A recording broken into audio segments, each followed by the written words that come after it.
Man gør sådan her. Du tager 12,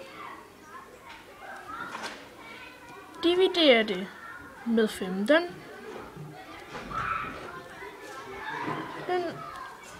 og så skal du til allersidst gange det med 100.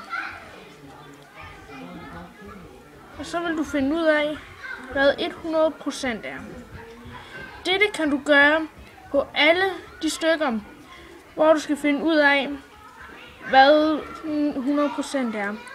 For eksempel, hvad nu hvis 12 ikke var 15%, men 10%?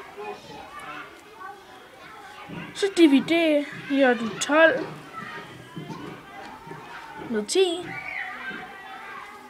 så får du hvad der svarer til 1%, og så ganger du det med 100. Og det vil sige, at svaret er 80.